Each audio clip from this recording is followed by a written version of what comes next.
Assalamualaikum dan salam sejahtera. Saya Nor Adahan Natasha binti Abdullah, pemegang matriks bernomor 2020.9.HD01.0017.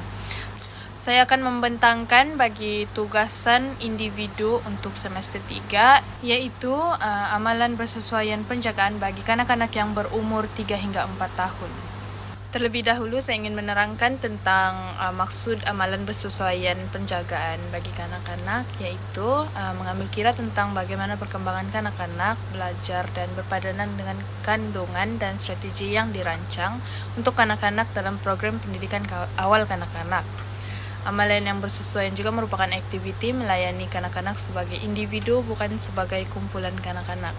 Amalan yang bersesuaian bermaksud melayani kanak-kanak dengan mengetahui terhadap kemampuan yang dicapai oleh mereka dan mengenal pasti perubahan keupayaan kanak-kanak dan berkeyakinan dengan keupayaan kanak-kanak untuk dibina dan kanak-kanak tersebut berupaya untuk belajar dengan sendiri.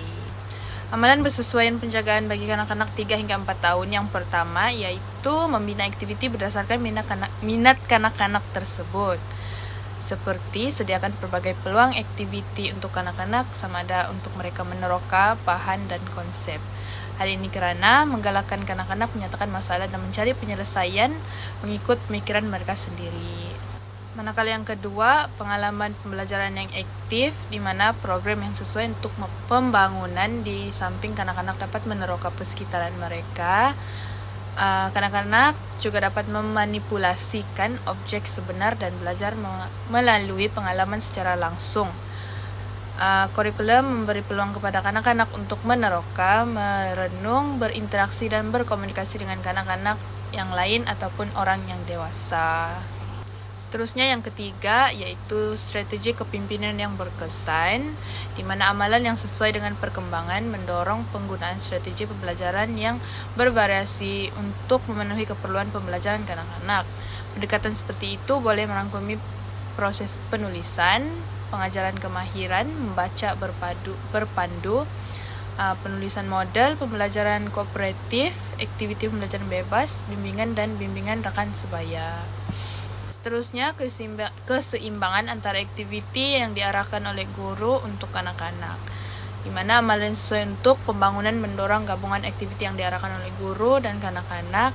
Pembelajaran yang diarahkan oleh guru melibatkan guru sebagai fasilitator yang bermodelkan strategi pembelajaran dan memberi arahan yang berpandu.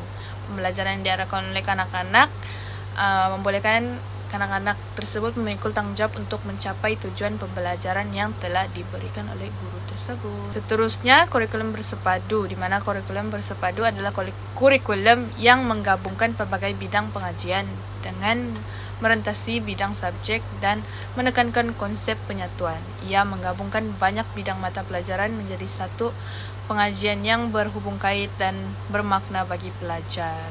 Kurikulum bersepadu sering menghubungkan pembelajaran dengan kehidupan sebenar. Ia juga menyadari kepentingannya kemahiran asas dan kecenderungan untuk anak-anak menggunakan dalam kehidupan seharian mereka. Seterusnya, salah satu teknik untuk mengintegrasikan ke kurikulum adalah pendekatan tematik yang bermotivasi pelajar untuk menyelidik ide menarik dan berbagai perspektif. Tema pusat menjadi pemangkin untuk mengembangkan konsep, generalisasi, kemahiran dan juga sikap. Namun tidak semua kurikulum bersepadu berkisar pada tema.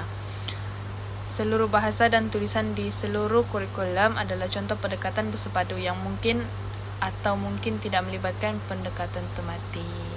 Secara keseluruhannya, dalam sistem pendidikan kebangsaan di Malaysia, pendidikan prasekolah ialah tempoh paling kritikal merangsang potensi menyeluruh anak-anak sebagai persediaan untuk mereka melanjutkan ke pendidikan yang rendah.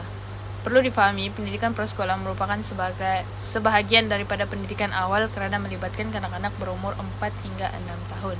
Jika kanak-kanak menerima pengalaman pendidikan awal yang lemah, mereka akan bermasalah di pembelajaran peringkat yang seterusnya.